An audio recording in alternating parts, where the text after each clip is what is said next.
Bismillahirrahmanirrahim. Assalamualaikum warahmatullahi wabarakatuh. Waalaikumsalam warahmatullahi. Alhamdulillah, wassalatu wassalamu ala nabiyyina Muhammadin wa ala alihi wa ashabihi ajma'in. Amma ba'du. Para jamaah salat subuh yang dirahmati Allah Subhanahu wa taala. Alhamdulillah, pada kesempatan kali ini kita masih diberi kenikmatan oleh Allah untuk melaksanakan kewajiban kita, yaitu melaksanakan sholat subuh secara berjamaah, sekaligus kita melanjutkan kewajiban yang lain, yaitu mencari ilmu. Ya, sebagaimana Rasulullah SAW bersabda, "Thalabul ilmi fariidatun ala kulli muslimin." Menuntut ilmu itu hukumnya wajib bagi setiap muslim. Maka dari itu sepatutnya seorang muslim tidaklah mereka lepas dari ilmu dalam sehari. Dikatakan di dalam sebuah bait syair, "Wa kun mustafidan kulla yaumin ziyadatan minal ilmi wasbah fi buhuril fawaidi." Wa kun mustafidan, jadilah kalian orang yang mencari faidah. Kulla yaumin, setiap harinya. Jadi ngaji itu gak mesti harus sebulan sekali, gak mesti harus sepekan sekali, gak apa-apa, sedikit-sedikit, tapi tiap hari. Mau itu bisa dari YouTube, mau itu bisa dari browser, atau baca kitab. Ya. Wa kun mustafidan kulla yaumin ziyadatan. Di sini menambah apa? Minal ilmi, menambah pengetahuan. Wasbah fi buhuril fawaidi. Berenanglah kalian di lautan-lautan ilmu. Maka dari itu, alhamdulillah, pada kesempatan kali ini kita diberi kesempatan oleh Allah Subhanahu wa taala untuk menunaikan kewajiban kita yang satu ini, yaitu menuntut ilmu. Ya, jazakumullah khairan untuk Pak Dadang dan keluarga yang telah memfasilitasi kami untuk menyampaikan ilmu-ilmu kami. Ya, semoga ini semua bisa menjadi pahala jariah buat beliau. Amin ya rabbal alamin. Pada kesempatan kali ini, insya Allah saya akan menyampaikan mabadi fi ilmil fiqh, yaitu muqaddimah tentang ilmu fikih. Karena ketika kita ingin mempelajari suatu ilmu, para ulama terdahulu mereka terbiasa mengkaji mabadinya terlebih dahulu, yaitu muqaddimahnya. Kenapa? Ya, ada sebuah pepatah yang mengatakan tak kenal maka tak sayang. Kita tidak tahu nih ilmu apa yang pengen kita kaji, maka kita tidak paham nanti hakikatnya. Maka dari itu ketika kita ingin mengkaji suatu ilmu, ada baiknya kita mengetahui terlebih dahulu hakikat dari ilmu yang ingin kita kaji. Maka dari itu Imam As-Sabban rahimahullahu ta'ala mengatakan di dalam bait syairnya, "Inna mabadi'a kulli fannin asyrah, al-haddu wal maudu'u thumma thamarah, wal fadlu wa nisbatu wal wadi'u ismun istimdadun hukmu syari'i masailuhu, wa ba'du bi ba'diktafa wa mandarul jami'a haza syarafa." Di sini beliau Imam As-Sabban rahimahullahu taala menyebutkan muqaddimah yang disebutkan di setiap cabang keilmuan. Beliau menyebutkan ada 10. Ya, sesungguhnya muqaddimah yang disebutkan di setiap cabang keilmuan itu ada 10. Ini biar kita bisa mengenal cabang ilmu yang ingin kita kaji. Kita harus tahu dulu nih 10 apa yang ingin dibahas oleh pengarang kitabnya atau tentang ilmunya. Yang pertama disampaikan adalah al-haddu, yaitu definisi. Sekarang kita ingin mengkaji ilmu fikih, maka kita harus mengetahui definisi dari ilmu fikih itu sendiri. Ya, pertama ilmu fikih, kita membahas definisinya. Definisi ilmu fikih kita bagi menjadi dua macam. Ada definisi secara bahasa dan ada definisi secara istilah. Ya, al-fiqhu itu fikih secara bahasa maknanya al-fahmu, yaitu faham. Maka dari itu Imam Abu Hanifah mengatakan tentang fikih di dalam kitab Ta'limul Muta'alim karyanya Burhanul Islam Az-Zarnuji rahimahullahu taala, bahwasanya fikih ma'rifatun nafsi ma laha wa ma 'alaiha. Fikih itu ketika seseorang mengetahui apa-apa saja yang maslahat atas dirinya dan apa-apa saja yang mudarat. Jadi kalau ada orang yang nggak tahu ini yang maslahat buat dia, ini yang mudarat buat dia, maka tidak dikatakan sebagai faqih. Tidak dikatakan sebagai faqih. Dia tahu hukum ini haram. Dia tahu hukum ini membahayakan, tapi malah dia kerjakan. Ini dia tidak dikatakan sebagai faqih. Ya, jadi secara bahasa yang namanya fikih itu adalah al-fahmu, pemahaman. Sedangkan secara istilah fikih itu kita bagi menjadi dua macam.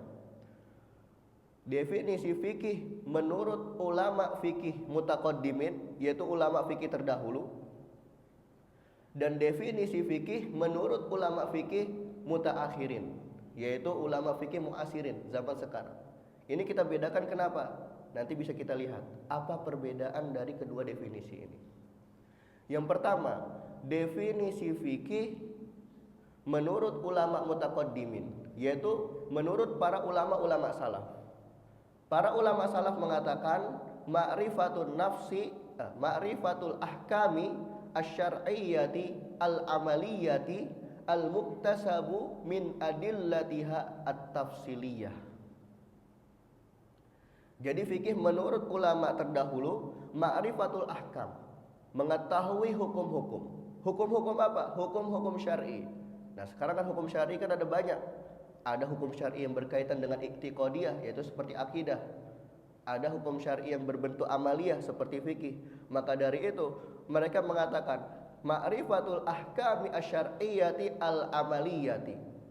Berarti yang menjadi objek pembahasan fikih adalah hukum-hukum syar'i yang berkaitan dengan amaliyah, bukan berkaitan dengan i'tiqadiyah, bukan berkaitan dengan keyakinan, tapi berkaitan dengan ibadah, dengan amalan seseorang, bagaimana sholatnya seseorang, bagaimana wudunya seseorang. Nah, ini bukan pembahasan akidah. Jadi ma'rifatul ahkami asyar'iyyati al-amaliyati al-muktasabu, yang diambil dari mana? Kok kita bisa tahu ini hukum syar'i yang berkaitan dengan amaliyah? Kok bisa tahu kita bahwasanya rukun wudu itu ada 6? Ya, rukun wudu ada 6 ya Bapak-bapak. Yang pertama itu niat, yang kedua membasuh wajah, kemudian yang ketiga membasuh kedua tangan sampai siku, kemudian yang keempat mengusap kepala, kemudian yang kelima membasuh kaki sampai mata kaki, dan yang terakhir tartib. Dari mana kita bisa mengetahui bahwasanya rukun wudu ada 6? Ya, berdasarkan firman Allah Ta'ala, idza qumtum ila sholati faghsilu wujuhakum. Kalau kalian pengen sholat, di sini ada makna niat. Faghsilu wujuhakum, basuhlah wajah kalian. Di sini rukun yang kedua, yaitu membasuh wajah. Wa aydiyakum ilal marafiqi. Di sini rukun yang ketiga, yaitu membasuh tangan sampai siku. Wamsahu biru'usikum. Yang tadi ibarahnya membasuh, sekarang berubah dari goslu menjadi masah. Masah itu artinya mengusap. Berarti maknanya rukun yang keempat adalah mengusap kepala. Wamsahu biru'usikum wa arjulakum. Kemudian rukun yang kelima adalah membasuh kaki sampai mata kaki. Ya. Wa arjulakum ilal ka'bain. Kemudian dari mana kita bisa mengambil makna tartib? Kan tadi kan disyaratkan ya, jumhur ulama mengatakan bahwasanya tartibnya wudu itu adalah rukun. Ya, sebagian ulama mengatakan dengan terletaknya usapan di antara basuhan-basuhan ini menunjukkan adanya tartib. Kalau seandainya tartib tidak wajib, harusnya tartib ditaruhnya di akhir. Tapi di sini terletak di antara basuhan-basuhan. Ya, membasuh wajah, membasuh tangan, mengusap, kemudian membasuh kaki. Ada usapan di antara basuhan, ini menunjukkan adanya tartib. Ya, di sini ya. Jadi yang namanya fikih, ma'rifatul ahkami asyariyati al-amaliyati al-muktasabu, yang diambil dari mana? Min adillatiha at-tafsiliyah, dari dalil-dalil yang terperinci. Ya, kita beribadah tentu harus memiliki dalil. Ya, dalil nanti akan kita sebutkan bahwasanya dalil itu ada dua macam. Ada dalil yang disepakati oleh ulama dan ada dalil yang diperselisihkan oleh ulama. Dalil yang disepakati oleh ulama itu ada 4. Yang pertama Al-Quran, yang kedua As-Sunnah, yaitu hadis, kemudian yang ketiga ijma, kemudian yang terakhir adalah qiyas. Ini dalil-dalil yang disepakati oleh ulama. Di luar itu ada dalil-dalil yang diperselisihkan, seperti contohnya istishab, hukum asal, kemudian ada istihsan, kemudian ada perkataan para sahabat, kemudian perbuatan ahlul Madinah, perbuatan para penduduk Madinah zaman dulu, itu dikatakan dalil menurut siapa? Imam Malik. Ala kulli hal ini adalah dalil-dalil yang diperselisihkan, tapi kita fokuskan kepada dalil yang disepakati oleh ulama. Tadi ada 4. Yang pertama Al-Quran, kemudian yang kedua As-Sunnah, kemudian yang ketiga adalah ijma, dan yang terakhir adalah qiyas. Kemudian definisi fikih menurut ulama mutaakhirin, yaitu menurut ulama-ulama sekarang nih, menurut ulama-ulama muasirin. Mereka memotong sedikit ibarah dari definisi fikih. Yang tadinya mereka mendefinisikan fikih ma'rifatul ahkami asyariyati al-amaliyati al-muktasabu min adillati tafsiriyah, mereka cukupkan dengan mengatakan ma'rifatul ahkami asyariyati al-amaliyah. Ya, jadi menurut ulama mutaakhirin, fikih itu mengetahui hukum-hukum syar'i yang berkaitan dengan amalan. Sudah sampai situ. Mereka tidak mengatakan al-muktasabu min adillati tafsiriyah. Kenapa? Karena di zaman ini sudah tidak didapati lagi mujtahid. Ya, sudah tidak lagi didapati seorang mujtahid yang bisa langsung mengambil hukum secara langsung. Ya, mayoritas ulama-ulama zaman ini mereka dikatakan sebagai muqallid, yaitu yang merujuk kepada suatu madhab. Entah itu madhab Imam Abu Hanifah, entah itu madhab Imam Malik, entah itu madhab Imam Syafi'i, entah itu madhab Imam Ahmad. Ala kulli hal, seluruh ulama-ulama yang ada di dunia ini, di zaman ini, mereka dikatakan sebagai muqallid. Ya, karena apa? Pendapat-pendapat yang mereka sampaikan itu sudah didapati di pendapat-pendapat salah satu dari 4 imam madhab. Pasti itu sudah ada. Tidak ada satu pendapat pun yang itu hasil dari ijtihad mereka. Ya, maka dari itu para ulama fikih zaman ini atau para ulama fikih akhir zaman, mereka mengatakan definisi fikih ma'rifatul ahkami asyariyati al-amaliyah. Cukup kita mengetahui permasalahan fikih, itu kita sudah dikatakan sebagai faqih. Ya, karena tugasnya untuk mengistinbatkan hukum itu dari Al-Quran dan As-Sunnah adalah ulama-ulama mujtahid, ulama-ulama mujtahid mutlak. Ya, zaman dulu itu madhab ada banyak. Ya, zaman dulu madhab itu nggak cuma 4. Ada madhabnya Al-Lais, ada madhabnya Az-Zura'i, dan ada madhab-madhab lain. Kenapa kok tersisa tinggal 4? Karena murid-muridnya tidak menyebarluaskan ajaran gurunya, sehingga tersisalah 4 madhab ini. Dan para ulama sepakat untuk mengikuti madhab, tidak boleh keluar dari 4 madhab ini.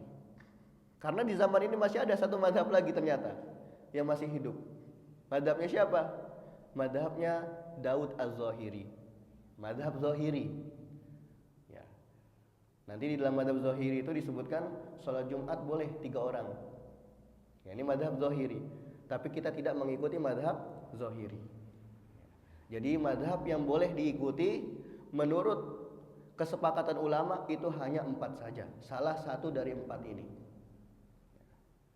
Itu terkait dengan definisi fikih. Kemudian yang kedua, maudhu, objek pembahasan ilmu fikih. Objek ilmu fikih adalah af'alul mukallafin, perbuatan para mukallaf, perbuatan orang yang sudah mukallaf. Siapa itu mereka yang sudah mukallaf? Mereka yang berakal, dan mereka yang sudah balik. Itu dia mukallaf. Jadi ada seorang muslim berakal kemudian sudah balik, itu dikatakan sebagai mukallaf. Maka urusan dosa mereka sudah menanggung sendiri. Maka dari itu fikih ini nanti maudhu'nya, objeknya adalah perbuatan orang yang sudah mukallaf tadi. Melakukan amal baik, amal soleh, dia diganjar pahala. Melakukan perbuatan dosa, maka dia dibalas dengan dosa. Ya, jadi tadi objek atau maudhu' dari fikih adalah af'alul mukallaf. Kemudian selanjutnya yang ketiga, samroh, yaitu faidah mempelajari fikih itu apa? Faidah mempelajari fikih yang pertama, ma'rifatul halal wal haram. Dia bisa mengetahui mana yang halal dan mana yang haram. Kemudian yang kedua, ma'rifatus sihhati wal butlan. Mengetahui mana amalan-amalan yang sahih dan mana amalan-amalan yang batil. Kemudian yang ketiga, sebagai bentuk kehati-hatian dalam beribadah. Jadi kalau orang ada yang beribadah tanpa belajar fikih, nah ini dari mana? Ya, dia dari mana tahu apa misalnya sholat itu seperti ini? Dari mana dia tahu kalau wudhu itu seperti ini? Dari mana dia tahu tayamum itu seperti ini? Nah, jadi tadi sebagai bentuk kehati-hatian kita dalam beribadah. Kemudian yang keempat, ketika kita mempelajari fikih, khususnya fikih madhab misalnya, kita sudah ditanggung oleh mereka yang berijtihad. Misalnya si fulan ditanya oleh Allah Subhanahu wa taala, "Wahai fulan, kenapa kamu sholatnya seperti ini?" Misalnya orang itu dia mengambil pendapat suatu mazhab. "Wahai Rob, saya beribadah sesuai dengan ajaran ulama fulan." Jadi silakan mintailah pertanggungjawaban si ulama fulan. Nah, di situ kita punya keuntungan ketika kita beribadah itu merujuk kepada ulama yang memiliki kapasitas di bidangnya. Ya, kita yang orang Indonesia, kita yang tidak bisa langsung memahami Al-Quran, karena kan Al-Quran itu kan mukjizat. Betul bukan? Al-Quran itu mukjizat. Ya, karena tidak bisa kita sembarangan memahami Al-Quran. Banyak sekali perkataan-perkataan Allah itu yang penuh dengan rahasia. Kapan kita bisa memahami Al-Quran, bahwasanya Al-Quran itu mukjizat? Ketika nanti kita belajar ilmu balaghah. Nah, di situ kita bisa paham, ternyata Al-Quran itu Masya Allah, setiap katanya itu ternyata ada rahasianya. Nah, makanya yang bisa memahami langsung Al-Quran dan As-Sunnah itu adalah para ulama-ulama yang punya kapasitas di bidangnya. Ya, jadi tadi definisinya sudah kita bahas. Kemudian yang kedua, maudhu'nya, yaitu objek pembahasan fikih adalah perbuatan orang-orang yang sudah mukallaf. Kemudian yang ketiga tadi samroh, yaitu faidah mempelajari fikih. Kemudian yang keempat, fadluhu, keutamaan mempelajari fikih sebagaimana yang disebutkan oleh Rasul sallallahu alaihi wasallam, may yuridillahu bihi khairan yufaqihu fiddin. Ya, barang siapa yang menginginkan kebaikan, ya, barang siapa yang menginginkan Allah Subhanahu wa taala berikan kepada dia kebaikan, yufaqihu fiddin. Ya, maka dia belajar fikih. Tujuannya apa? Untuk menolong agama Allah. Allah Subhanahu wa taala dikatakan in tansurullaha yansurkum. Seandainya kalian menolong agama Allah, maka Allah Subhanahu wa taala akan menjamin akan menolong kalian. Itu dia keutamaan mempelajari fikih. Ya, jadi al-haddu wal maudhu summa samrah wal fadlu wan nisbatu. Nisbat ilmu fikih adalah ke ilmu syar'i. Ya, nisbatnya ilmu fikih itu ilmu syar'i. Wan nisbatu wal wadi'u. Sekarang kita berbicara tentang siapa yang pertama kali mencetus ilmu fikih. Siapa yang pertama kali mencetus ilmu fikih? Siapa? Yang pertama kali mencetus ilmu fikih kita bagi dua. Baik pencetus secara umum atau pencetus secara khusus. Yang mencetus ilmu fikih secara umum adalah Allah Subhanahu wa taala. Karena Allah yang memberikan syariat. Ya. Syariat yang kita jalani semua ini adalah syariat Allah Subhanahu wa taala. Apa yang diperintahkan oleh Allah kita lakukan, dan apa yang dilarang oleh Allah kita jauhkan. Nah, jadi yang pertama kali mencetus ilmu fikih secara umum adalah Allah Subhanahu wa taala. Yang kedua, pencetus ilmu fikih secara khusus. Maksudnya di sini mereka yang pertama kali membukukan kaidah-kaidah fikih, mengumpulkan permasalahan-permasalahan fikih. Siapa mereka? Yaitu 4 imam madhab. Imam Abu Hanifah, Imam Malik, Imam Syafi'i, dan Imam Ahmad. Kalau kita lihat biografi singkatnya, Imam Abu Hanifah lahir pada tahun 80 Hijriah. Beliau masih dikatakan sebagai tabi'in. Kemudian beliau wafat pada tahun 150. Wafatnya Imam Abu Hanifah bertepatan dengan lahirnya Imam Syafi'i. Masya Allah. Bahkan sebagian mengatakan wafatnya imam, lahirnya imam. Ini pertama Imam Abu Hanifah. Kemudian yang kedua Imam Malik. Tadi Imam Abu Hanifah lahir pada tahun 80 Hijriah. Wafat pada tahun 150 Hijriah. Yang kedua Imam Malik. Beliau lahir pada tahun 93 Hijriah. Dan wafat pada tahun 169 Hijriah. Afwan. Beliau wafat pada tahun 179 Hijriah. Beliau termasuk gurunya Imam Syafi'i. Kemudian yang ketiga, Al-Imam Asy-Syafi'i. Beliau lahir pada tahun 150 Hijriah, bertepatan dengan wafatnya Imam Abu Hanifah. Dan beliau wafat pada tahun 204 Hijriah. Kemudian yang keempat yaitu Imam Ahmad. Imam Ahmad bin Hanbal. Beliau lahir pada tahun 164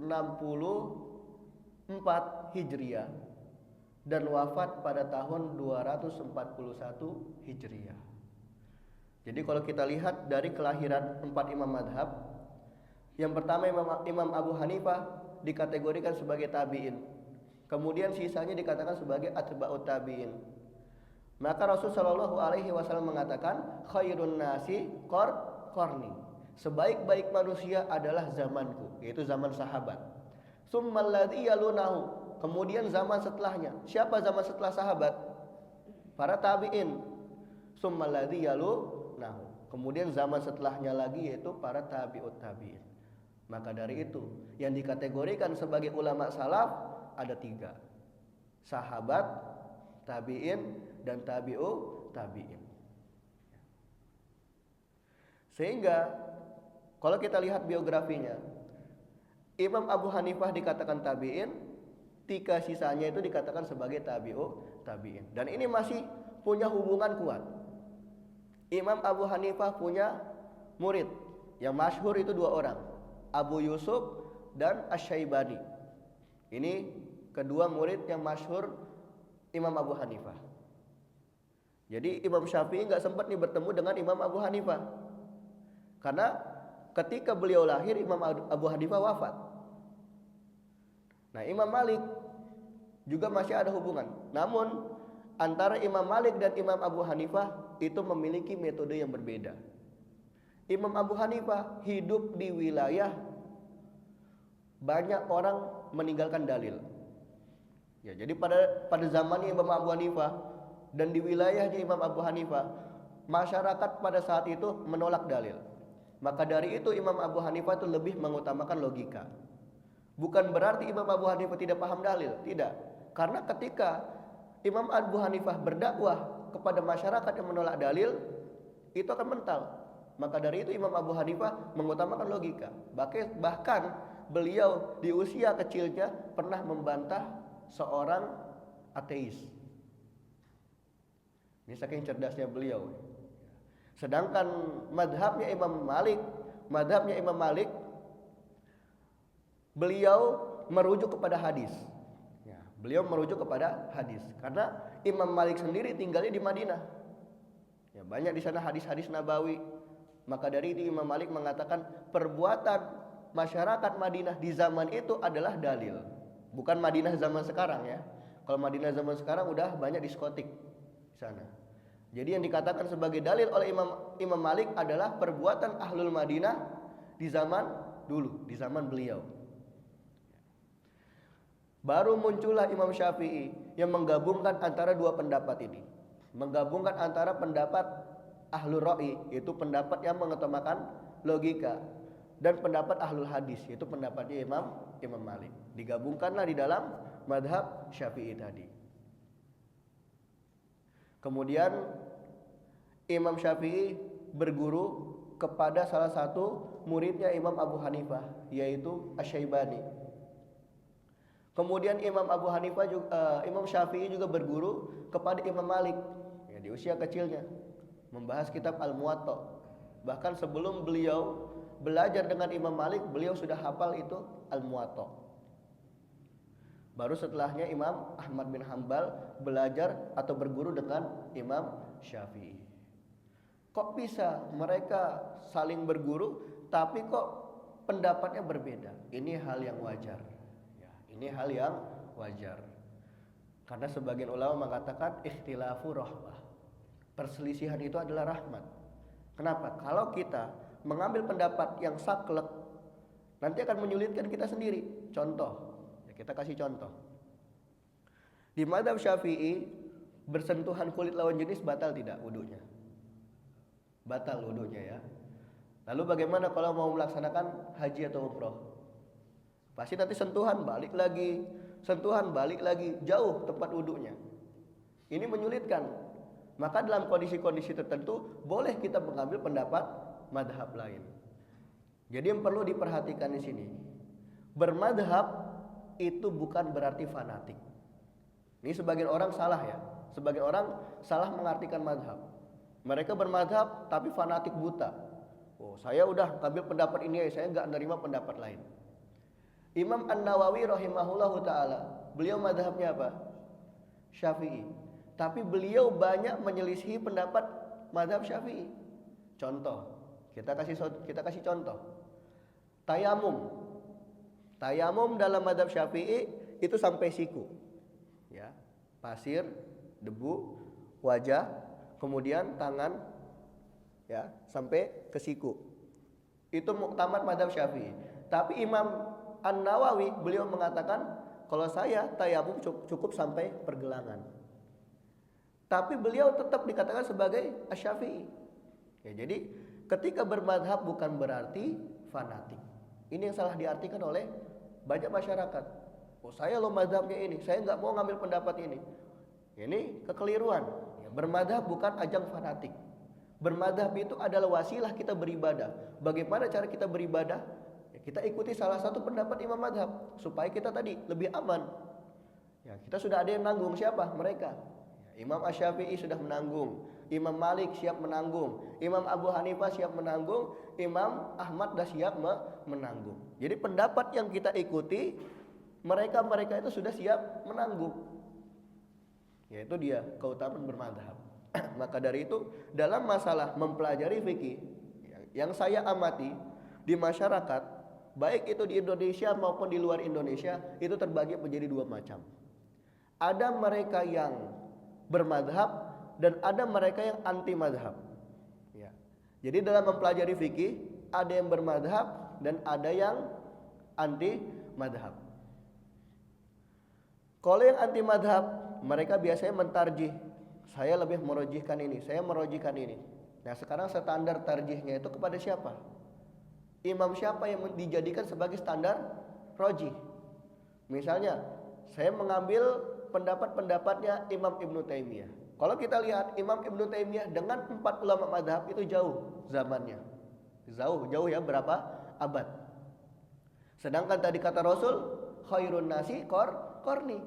Sebaik-baik manusia adalah di zamanku. Kemudian zaman selanjutnya, yaitu zaman tabi'in. Kemudian zaman selanjutnya lagi, zaman tabi'in. Dan zamannya Imam Ibnu Taimiyah itu jauh dengan zamannya para ulama salaf. Nah, ini yang disalahartikan oleh sebagian masyarakat, sehingga muncullah madhab baru, yaitu Taimi. Ya, madhab baru itu Taimi, yang mereka merujuk kepada pendapat-pendapatnya Imam Syekhul Islam Ibnu Taimiyah. Syekhul Islam Ibnu Taimiyah tidak bermadhab karena apa? Beliau berilmu, karena beliau memiliki ilmu. Beliau beramal sesuai dengan apa yang beliau ketahui. Ini boleh tidak? Boleh-boleh saja. Boleh-boleh saja ketika dia yakin dan dia mampu memiliki kapasitas ilmu untuk berijtihad, itu boleh saja. Tapi bagi orang awam, ya bagi orang yang sekiranya dia belum mampu untuk memahami Al-Quran dan As-Sunnah secara langsung, ada kalanya atau baiknya dia merujuk kepada pendapat-pendapat yang masyhur. Nah, jadi tadi masyarakat dalam mempelajari fikih dibagi dua, ada yang anti madhab dan ada yang bermadhab. Dan yang bermadhab kita bagi dua lagi, ada yang fanatik dan ada yang tidak fanatik. Yang fanatik ini keliru. Ya, yang fanatik ini keliru. Maka ketika kita bermadhab, itu tidak boleh fanatik. Ya, ketika kita mengkaji fikih madhab, misalnya kita mau mengkaji fikih Imam Ahmad, itu tidak boleh fanatik. Ketika kita ingin mengkaji fikih Imam Syafi'i, itu kita tidak boleh fanatik. Ketika kita ingin mengkaji fikih Imam Malik dan Imam Abu Hanifah, itu kita tidak boleh fanatik. Ketika kita dapati misalnya di dalam mazhab lain itu ada pendapat yang menurut kita itu serak gitu, saya lebih nyaman nih ibadah dengan pendapatnya beliau, pendapat mazhab ini, silakan dikerjakan, karena masing-masing pendapat itu berdasarkan dalil. Karena para ulama salaf mereka tidaklah mengistinbatkan hukum syar'i melainkan dari dalil-dalil yang terperinci sebagaimana yang tadi sudah kita sebutkan. Ya. Jadi itu terkait dengan wadi pencetus ilmu fikih ya, secara khusus. Kemudian disebutkan al-haddu wal maudu summa samara wal fadlu wan nisbatu wal wadi. Isbut, ilmu ini disebut sebagai ilmu fikih. Ismun istimdadun. Kemudian sumber ilmu fikih ini sumbernya apa? Ya, tidak lain dan tidak bukan sumber ilmu fikih adalah Al-Quran, As-Sunnah, Al-Ijma' dan Qiyas. Ini dia sumber ilmu fikih. Jadi ketika kita dapati ada pendapat fikih yang menyimpang dari Al-Quran, As-Sunnah, Ijma' dan Qiyas, kita tolak karena tidak sesuai dengan dalil. Kita harus berbicara ibadah itu harus dengan dalil. Sebagaimana disebutkan disampaikan oleh Rasul sallallahu alaihi wasallam, man amila amalan laisa alaihi amruna fahuwa raddun.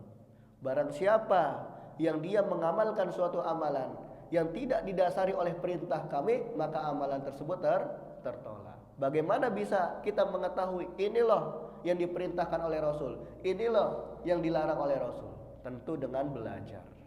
Tentu dengan belajar fikih, mana yang dihalalkan dan mana yang diharamkan.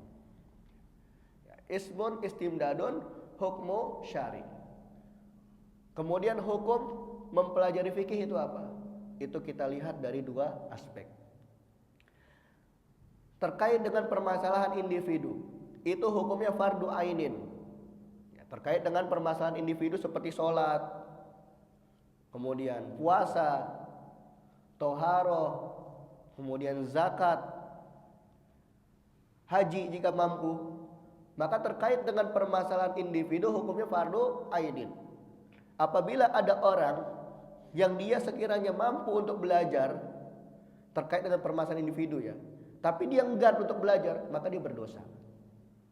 Dia punya waktu untuk belajar sholat, dia punya waktu untuk belajar wudhu, tapi dia tidak mau belajar, maka dia berdosa. Kenapa? Karena hukum mempelajari fikih dalam permasalahan individu itu hukumnya fardu ainin, tidak bisa diwakilkan. Karena sholat kita tidak bisa diwakilkan oleh orang lain. Ya, sholat ibadah kita sendiri, puasa ibadah kita sendiri. Kemudian sholat, ketika kita ingin sholat syaratnya apa? Harus wudhu. Bagaimana cara wudhu yang benar? Yaitu kita harus pelajari sendiri. Nggak bisa wudhu kita diwakilkan oleh orang lain kemudian kita sholat, itu nggak bisa. Ya, jadi permasalahan fikih yang berkaitan dengan individu itu hukumnya fardu ainin. Sedangkan permasalahan fikih yang berkaitan dengan umum, secara umum, misalnya bisa diwakilkan oleh para ulama, kayak rincian-rincian yang tidak perlu diketahui oleh orang awam, itu hukumnya fardu kifayah. Ya, rincian-rincian mendalam terkait dengan permasalahan fikih itu hukumnya fardu kifayah. Cukup para ulama saja yang memahami. Ya, sedangkan yang statusnya awam, ya sudah cukup dia dengarkan apa yang disampaikan oleh ulamanya, oleh gurunya, kemudian amalkan. Yang penting pendapat tersebut sesuai dengan dalil-dalil syar'i. Yaitu dia ismun istimdadun hukum syar'i masailuhu, kemudian permasalahan yang disebutkan di dalam ilmu fikih nanti permasalahan yang insya Allah akan kita bahas satu persatu. Ya, Imam Al-Ghazali membagi fikih itu menjadi 4 macam. Yang pertama seperempat ibadah, yang kedua seperempat munakahat, seperempat muamalat, terkait dengan muamalat jual beli, kemudian pergadaian, kemudian pinjam meminjam. Ini dibahas di seperempat kedua dari pembahasan ilmu fikih. Kemudian yang ketiga seperempat terkait dengan munakahat, terkait dengan pernikahan. Kemudian yang terakhir seperempat terakhir itu pembahasan tentang jinayat, kriminal. Misalnya ada orang yang melukai anggota tubuh seseorang, apakah dia wajib untuk membayar diat atau tidak? Kalau dia wajib untuk membayar diat, berapa diatnya? Misalnya satu bola mata dirusak, dia wajib untuk membayar senominal 50 ekor unta. Nah, itu nanti dibahas di pembahasan jinayat. Jadi pembahasan fikih secara umum itu dibagi menjadi 4. Ada seperempat ibadah, seperempat muamalat, seperempat munakahat, dan yang terakhir jinayat. Susunan ini itu ada filosofinya. Yang pertama, kenapa disebutkan seperempat ibadah di awal? Karena kita harus memperbaiki hubungan antara hamba kepada Rabb-nya. Itu yang paling utama. Kita memperbaiki hubungan kita kepada Rabb kita. Setelah baik hubungan antara hamba kepada Rabb-nya, masuklah muamalat, yaitu hubungan antara sesama makhluk. Sudah beribadah, sudah berbisnis, butuh yang namanya nikah. Masuk pembahasan munakahat. Ibadah sudah, kemudian muamalah, berbisnis sudah, nikah sudah, bingung mau ngapain. Misalnya akhirnya imannya goyah, melakukan tindak kriminal, membunuh orang. Ini masuk ke bab jinayat. Ini dia ada alasan kenapa para ulama menyusun kitab fikih ini seperti ini. Bahkan di mayoritas kitab fikih diakhiri dengan babul itak. Apa itu babul itak? Pembahasan pembebasan budak. Dan mereka mengharapkan kitab fikih ditutup dengan membebaskan budak supaya mereka para pengarang kitab itu terbebas dari api neraka. Masya Allah. Yaitu dia terkait dengan muqaddimah ilmu fikih. Ya, terkait dengan muqaddimah ilmu fikih yang sudah kita bahas pada pagi hari ini. Ya, semoga bermanfaat. Mungkin dari bapak-bapak sekalian ada yang ingin bertanya, falyatafaddal.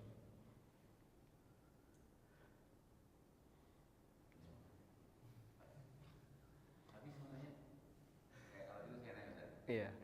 Assalamualaikum warahmatullahi wabarakatuh. Waalaikumsalam warahmatullahi wabarakatuh. Alhamdulillah, banyak yang tercerahkan buat saya Ustaz. Terima kasih atas kesempatan waktu dan ilmunya. Nanti mudah-mudahan ini bisa terus berjalan dan istiqomah. Amin. Tadi menarik terkait dengan maksiat dan fanatik Ustaz. Gitu ya. Saya sebenarnya tidak begitu bisa menarasikan pertanyaan dengan baik sebenarnya nanti. Tapi paling tidak saya menganggap bahwa kan kita ini orang awam nih. Pada waktu tadi guru sudah menyampaikan dan kita tahu bahwa guru ini berilmu, pada akhirnya kita ikut guru itu. Nah, yang saya mau tanyakan, apakah kondisi orang yang sudah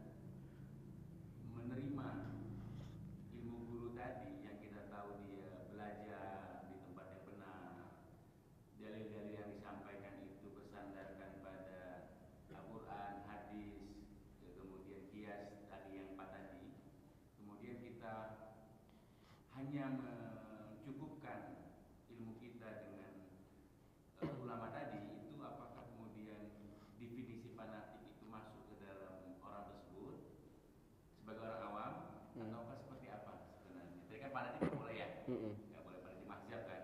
Iya. Tapi kita orang awam kan nggak tahu nih sebenarnya ustadz ini bermazhab apa sih, gitu kan ya. Tapi saya meyakini bahwa dia berdalil gitu loh. Dan kita tahu runutan mempelajari ilmunya dia 16 tahun gitu ya. Dan keseharian juga kita lihat gitu. Nah itu pandangan itu seperti yang disampaikan Ustaz tadi itu seperti apa memaknai fanatik dalam kondisi orang seperti yang saya sebutkan tadi. Ya, jadi terkait dengan fanatik, ya fanatik yang kita katakan kita sudah tahu bahwasanya bahasa Arab adalah ta'assub. Ta'assub itu dia menolak pendapat yang tidak sependapat dengan dia. Ini terkait dengan kefanatikan. Kemudian yang kedua, berbicara tentang orang awam. Sebenarnya orang awam ini tidak banyak dituntut, Pak. Tidak banyak dituntut harus ngikut pendapat mana, harus ngikut pendapat mana. Jadi orang awam itu bebas, dia mengikuti pendapat ustadz yang dia yakini. Itu sudah cukup. Bahkan disebutkan di dalam kitab Al-Luma. Jadi dalam kitab Al-Luma, ini kitab usul fikih. Apabila ada mustafti, yaitu orang yang meminta fatwa kepada dua orang ustadz. Ustadz yang ini menjawabnya A dan ustadz yang ini menjawabnya B. Lalu bagaimana cara si orang yang mustafti tadi yang meminta fatwa menanggapi jawaban ustadz yang tadi? Maka pada permasalahan ini orang awam itu boleh dia mengambil pendapat yang dia yakini itu benar. Jadi boleh. Ya, jadi boleh orang awam ini mengambil pendapat, oh saya merasa pendapat Ustadz Fulan itu lebih enak. Bukan berarti enak di sini bermudah-mudah, enggak. Ya, jadi kita dalam masalah ibadah itu enggak boleh mencari kemudah-mudahannya saja. Ya, jadi kalau ada orang beribadah mencari kemudah-mudahan itu dianggap sebagai talfik. Ya, talfik nanti dihukumi orangnya dikatakan sebagai zindik. Siapa itu orang yang zindik? Mereka yang tidak beragama. Karena dia hanya mencari kemudah-mudahannya saja. Nah, jadi tadi maksudnya menurut saya Ustadz ini kayaknya penyampaiannya sesuai nih. Menurut saya yakin nih, ini sesuai dengan dalil syar'i. Maka silakan diikuti, tidak masalah. Ya. Jadi perlu saya sampaikan bahwasanya permasalahan fikih adalah permasalahan zoniyah. Permasalahan yang tidak mungkin lepas dari perselisihan para ulama.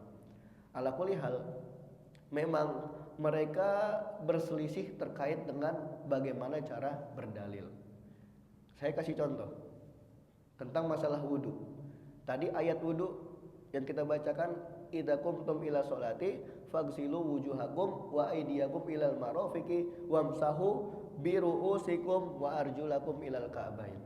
Nah, sekarang kalau kita lihat fenomena yang ada yang mereka wudu cuma sekedar. Ya tidak. Ya, kemudian ada orang yang wudu keseluruhan. Ini sebenarnya mereka berdasarkan dalil. Dalilnya apa? Sama dalilnya. Wamsahu bi ru'usikum. Mereka yang mengamalkan saya berwudu cukup dengan sebagian saja. Ba-nya di sini bermakna tab'id, bermakna sebagian. Wamsahu bi ru'usikum. Basuhlah sebagian kepala kalian. Sedangkan Imam Malik rahimahullahu taala mengatakan ba di sini bermakna ilsaq. Seakan-akan beliau mengatakan wamsahu ru'usakum. Basuhlah seluruh kepala kalian. Maka dari itu dalam mazhab Maliki membasuh seluruh kepala hukumnya wajib. Sedangkan dalam mazhab Imam Syafi'i membasuh seluruh kepala hukumnya sunnah. Karena wajibnya hanya sebagian. Kok dari mana kita bisa tahu? Ya mereka beristimbat seperti itu. Dalilnya sama-sama punya dalil, tapi caranya yang berbeda. Seperti itu. Jadi kalau misalnya ada orang awam yang bertanya kepada seorang ustadz, tentu ustadznya harus dilihat dulu. Dia berdasarkan dalil atau tidak. Kalau berdasarkan dalil, dua-duanya sama-sama punya dalil yang kuat, ya sudah, ikuti saja yang menurut penanya tersebut lebih nyaman. Seperti itu.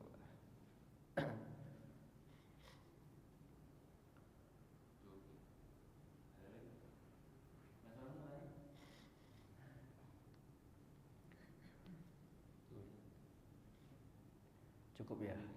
Saya kembalikan kepada pembawa acara. Jazakumullah khairan wal asri innal insana lafi khusrin illa alladzina amanu wa 'amilus solihati wa tawassaw bil haqqi wa tawassaw bis sabr. Assalamualaikum warahmatullahi wabarakatuh. Ma'asyiral muslimin, sidang Jumat yang dimuliakan Allah. Di dalam hidup ini manusia memiliki 3 hubungan penting yang harus dia jaga dengan baik.